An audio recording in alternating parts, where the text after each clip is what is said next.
Have you ever said yes to something while every part of you was quietly screaming no? Maybe someone invited you somewhere and you were exhausted. Maybe a coworker asked for another favor when you already had too much to do. Or maybe you agreed to something simply because saying no felt uncomfortable. If that sounds familiar, today's conversation is definitely for you. Hey English learners, welcome back to the podcast.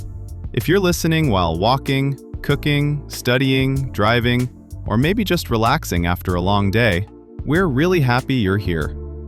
And today, we are talking about something I think almost everyone struggles with at some point.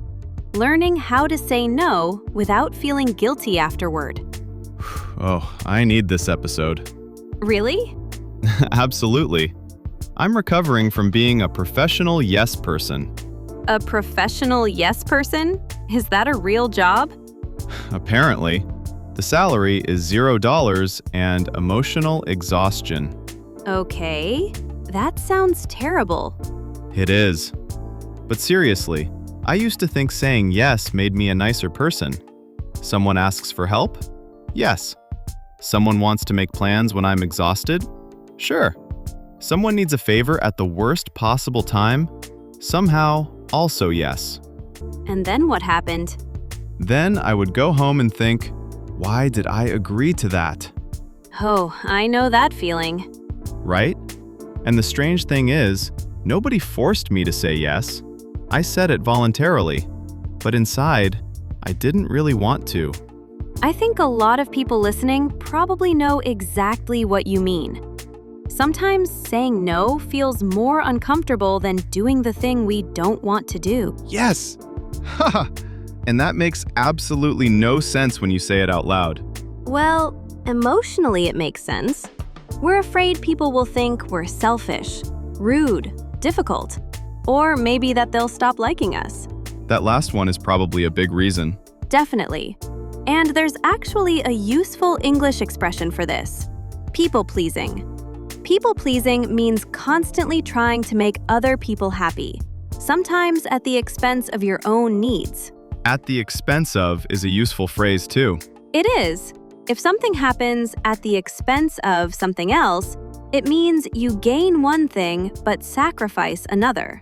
So if you're always helping other people at the expense of your own rest, you're helping them, but your own well-being suffers. That describes people-pleasing perfectly. And just to be clear, helping people is obviously not bad. Of course not. Being generous is beautiful. Supporting your friends is important. Doing things for people you love can make relationships stronger. The problem starts when you feel like you're never allowed to say no. Yes, when yes stops being a choice and starts feeling like an obligation. That's a really important distinction. You know, something happened to me a few weeks ago that made me think about this. Okay, tell me. A friend asked me to go out on a Friday night, and normally I'd be happy to go, but that particular week had been exhausting. I had barely slept. Work had been crazy. My social battery was completely empty. Wait, social battery is another great expression for English learners. It really is. Your social battery is basically the amount of energy you have for interacting with other people. So if you say, my social battery is dead, it means you're mentally tired and you don't really have energy to socialize. And that Friday, yours was dead. Dead. Completely gone. My social battery had left the country. Okay, that's pretty dead. Exactly. So my friend texted me and said, hey, are you still coming tonight? And I stared at that message for, I don't know, maybe 5 minutes. 5 minutes? 5 ridiculous minutes. What were you doing? Writing a response, deleting it, writing another response, deleting that one too. Oh no. Because I wanted to say, I'm exhausted and I need to stay home tonight. That was the truth. Very simple. But? My brain started creating an entire imaginary disaster. What if she thinks I don't care about her? What if she's disappointed? What if she never invites me anywhere again? What if this destroys the friendship? Because you missed one Friday night? Apparently my brain enjoys drama. That's actually very relatable. Sometimes we don't react to what is happening. We react to the story we create about what might happen. Ooh, that's good. And usually the story is much more dramatic than reality. So eventually I sent the message. I said, "Hey, I've had a really long week and I'm exhausted. I think I'm going to stay home tonight, but I'd love to see you another day." And what did she say? She said, "No problem. Get some rest." That's it? That's it. All that emotional preparation, 5 minutes of rewriting the message, an imaginary friendship crisis, and she responded in about 12 seconds. Honestly, that is such a perfect example of overthinking. It really is. And I think there's something important in the way you said no, too. You didn't write a 20-page apology. I wanted to, I'm sure you did. but I didn't. I explained briefly. I was kind, and I suggested another day.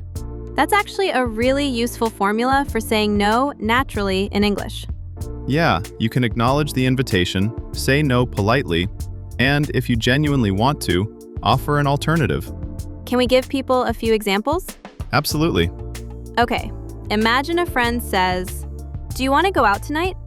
You could say, "Thanks for inviting me, but I'm really tired tonight. Can we do something this weekend instead?" That sounds warm. You're saying no to the plan, not rejecting the person. Exactly, and that distinction is huge. What about work? Because saying no to your friend is one thing, saying no to your boss or coworker can feel completely different.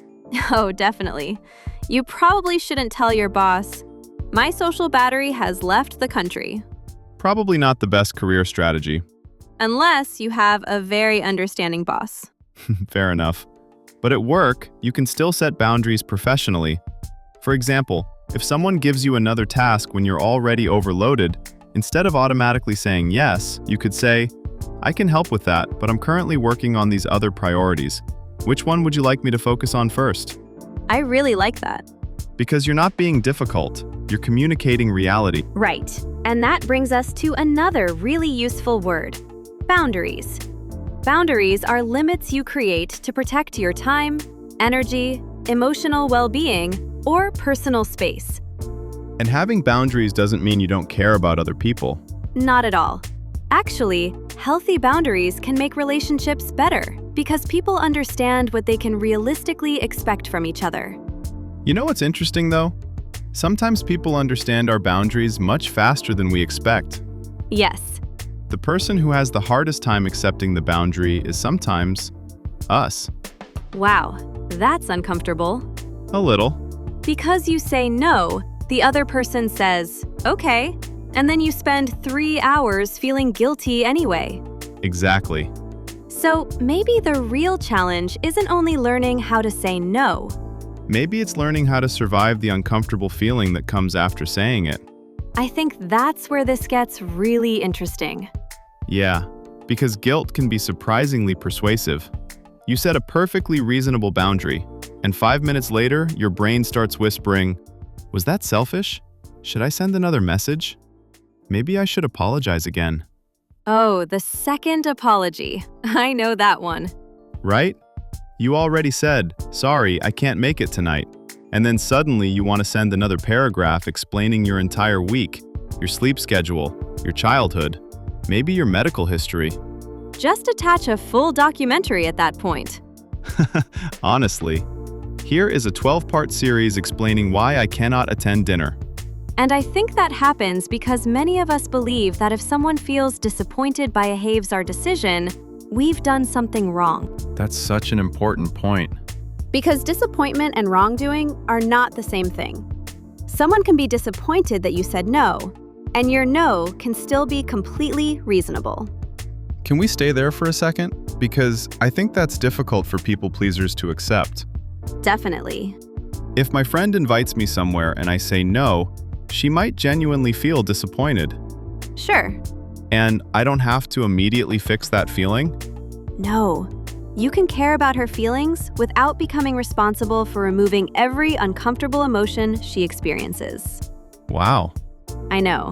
It sounds obvious when you hear it, but emotionally, it can be difficult. Actually, there's a useful expression here.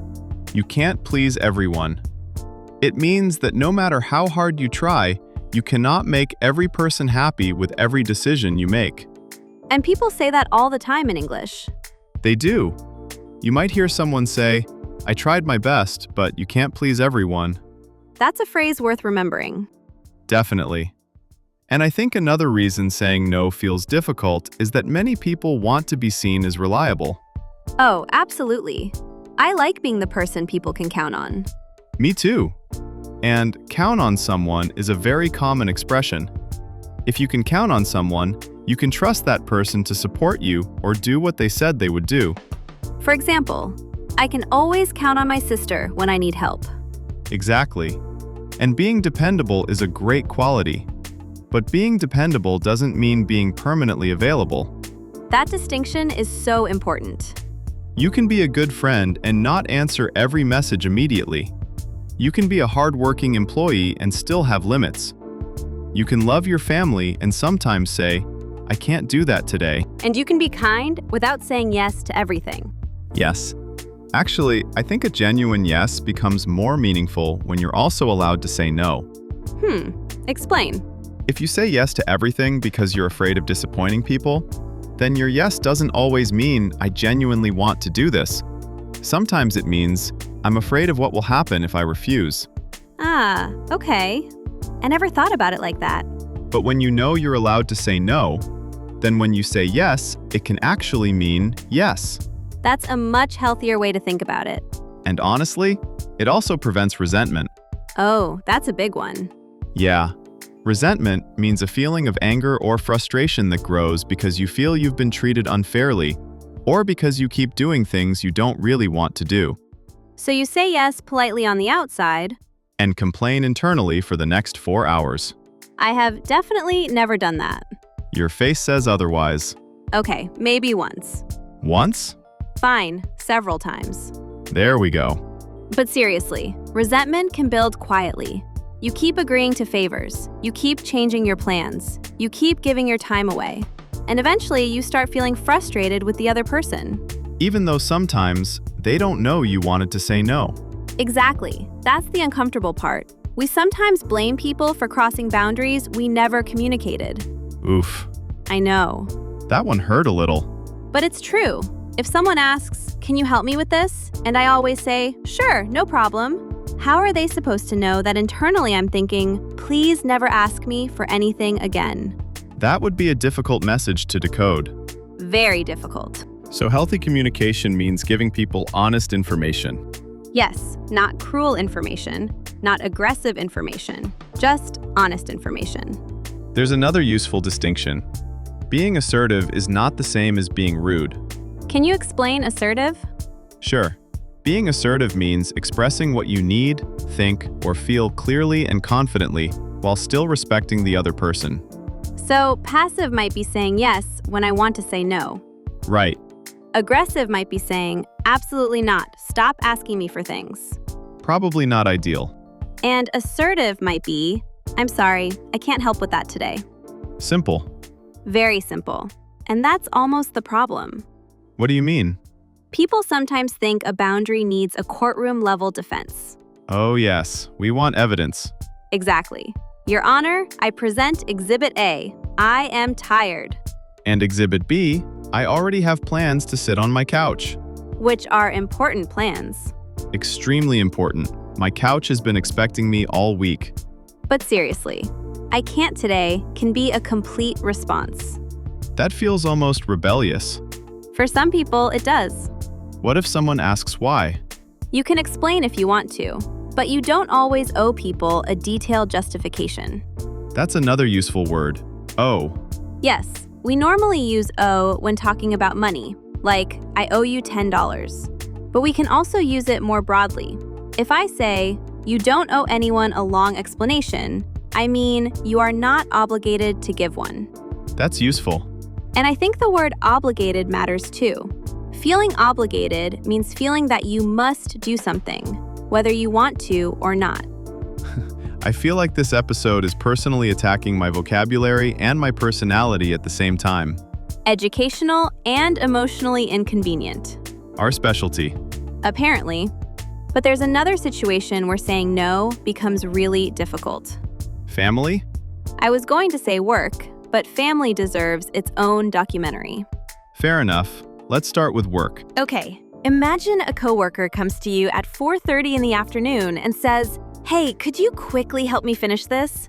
The word quickly is already suspicious. Very suspicious. Because quickly at work can mean anything from 3 minutes to the rest of your natural life. Accurate. And maybe you already have something you need to finish, but you don't want to seem unhelpful. So you say yes. And then at 6:30, you're still working, you're hungry, and you're quietly angry at everyone. Including the printer. Especially the printer. It knows what it did. So what could we say instead? You could say something like, "I'd like to help, but I need to finish this before I leave. Can we look at it tomorrow morning?" That sounds completely reasonable. Or if you genuinely don't have capacity, you could say, "I'm a little overloaded today, so I won't be able to take that on." Take that on. That's a good expression. Yes, to take something on means to accept a responsibility, task, or challenge. For example, "I can't take on another project this week." That's incredibly useful for professional English. Very useful. And notice something about those responses. What? They're not aggressive. They don't say, "Your problem is not my problem." Although sometimes your soul might be saying that.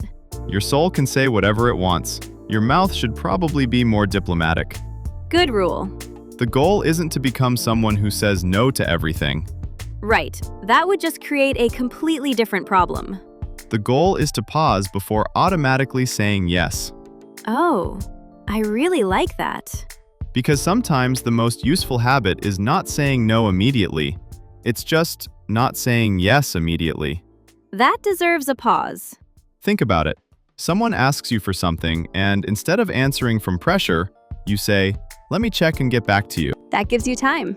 Exactly. Time to ask yourself, do I actually want to do this? Do I realistically have time? What will I need to sacrifice if I say yes? That last question is powerful. Because every yes costs something. Sometimes money, Sometimes time, sometimes energy, sometimes rest. and sometimes the answer is still yes. Of course. Maybe helping that person matters to you. Maybe you genuinely want to go. Maybe the opportunity is worth rearranging your schedule. But at least now it's an intentional yes. Not an automatic one. Exactly. And honestly, I think that tiny pause can change a lot. I'm going to start using "let me check and get back to you." It's great. Even when someone asks if I want dessert? No, that decision requires immediate action. Finally, a boundary I understand. But you know, there's one type of no that I think is even harder. Which one? Saying no to someone you love when you know they genuinely need something. Yeah, that's much more complicated. Because boundaries sound easy when we're talking about an annoying invitation or an extra work task. But real life isn't always that simple. Sometimes someone we love needs support, and we want to help, but we're already exhausted ourselves. And then what? I think that's where we have to talk about the difference between caring for someone and abandoning ourselves to care for them. Yeah, because those two things can look very similar from the outside. They really can. Imagine someone you love is going through a difficult time. Of course you want to be there for them. You listen, you help. Maybe you change some plans because they genuinely need you. And there's nothing wrong with that. Not at all. Relationships require effort. Sometimes love means being inconvenienced. Sometimes friendship means showing up when you'd rather stay home.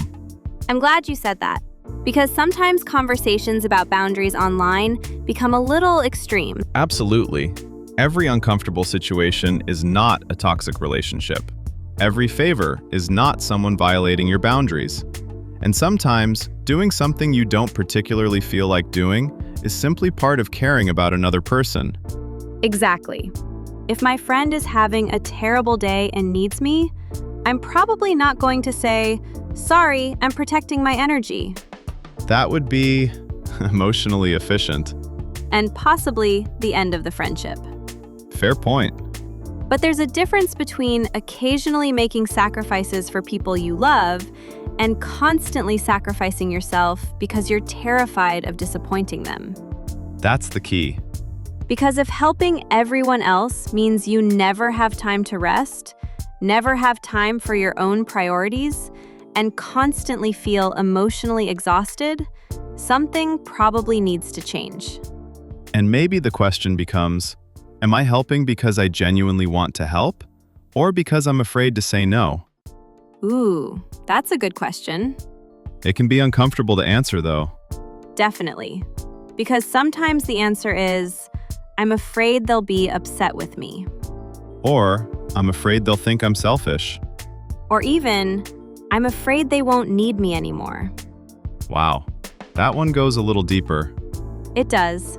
Sometimes being needed makes people feel valuable. Yeah, I can understand that. And there's nothing wrong with enjoying being helpful. But your value shouldn't depend entirely on how useful you are to everyone around you. That's really important. You're still valuable when you're resting. You're still valuable when you're unavailable. You're still valuable when you don't have the answer. And you're still a good person when you occasionally say no.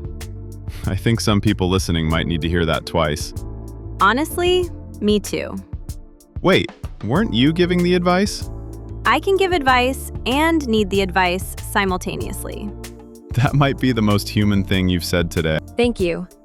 I specialize in knowing what to do and occasionally not doing it. Very relatable. But family can make all of this especially complicated. Oh yes. Here comes the family section. Because family relationships usually have years of habits behind them. And expectations. Exactly. Maybe you're the person who always organizes everything, or the person everyone calls when there's a problem, or the person who never says no. So when you suddenly start setting boundaries, people notice. They definitely notice. And sometimes they don't like it. That's important too. Setting a healthy boundary doesn't guarantee that everyone will respond positively. Right. Someone might say, "You've changed." Or, you never used to have a problem with this. That one can make you feel guilty immediately. Absolutely. But changing isn't automatically bad. No. Sometimes changing means you've learned something about yourself. Maybe your old behavior wasn't sustainable. There's a great word for English learners: sustainable.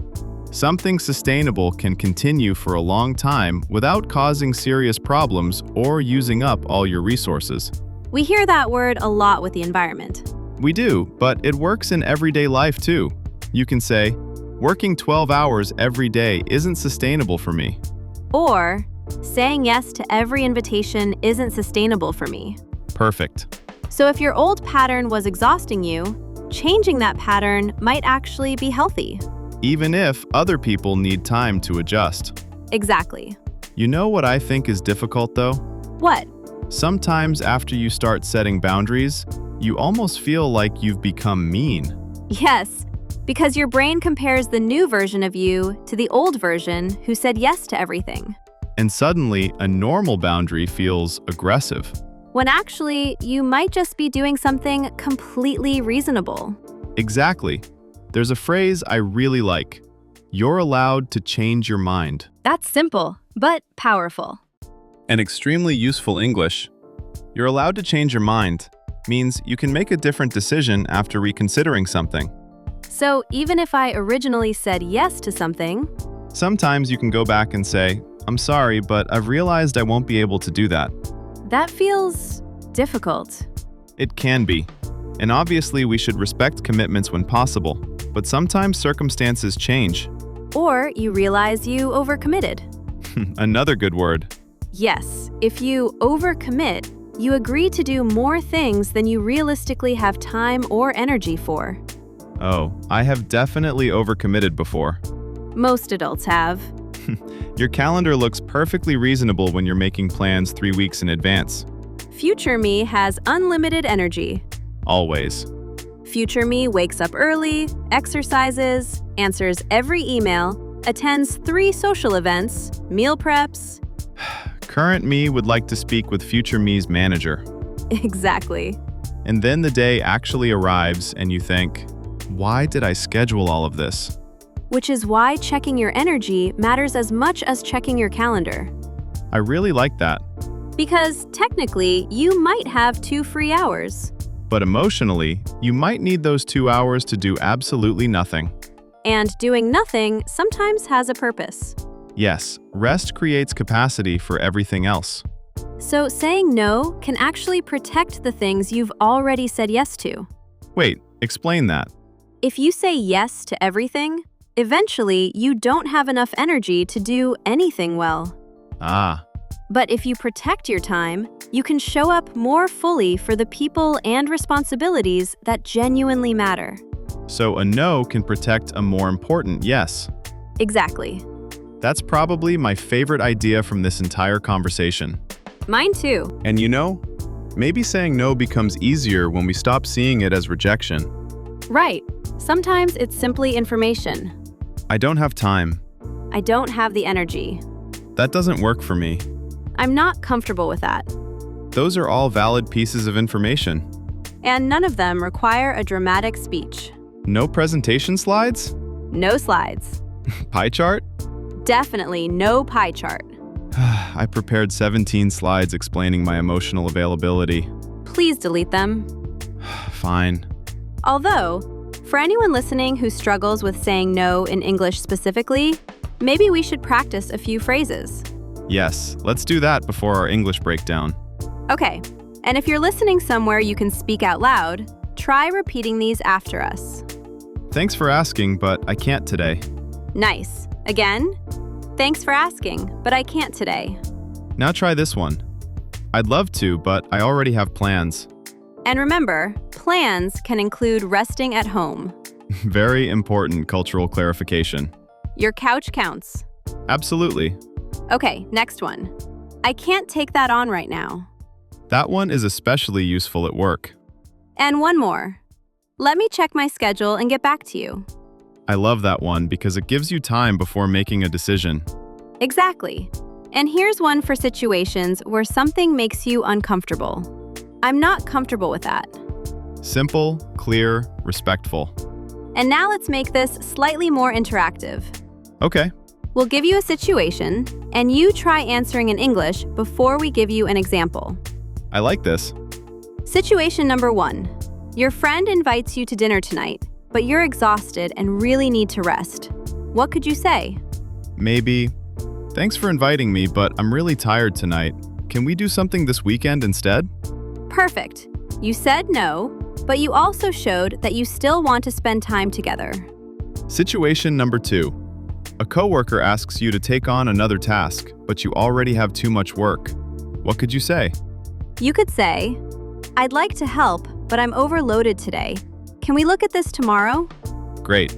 And situation number 3. Someone invites you to something, and you simply don't want to go. You don't have a dramatic reason, you just don't want to. Ooh, the advanced level. Exactly. What could you say? Honestly, thanks for thinking of me, but I'm going to pass this time. That's a great phrase. To pass is actually another useful expression here. In this context, I'll pass means you're politely choosing not to participate or accept something. For example, someone offers you dessert and you say, thanks, but I'll pass. Although I personally cannot imagine that situation. We know. Okay, before we finish, let's quickly review some of the useful English from today's conversation. Let's do it. First, people-pleasing. People-pleasing means trying very hard to make other people happy, sometimes while ignoring your own needs. Next, social battery. Your social battery is the amount of energy you have available for social interaction. You might say, I had a long week, so my social battery is completely dead. Next expression, count on someone. If you can count on someone, you can trust or depend on them. For example, I know I can always count on my best friend.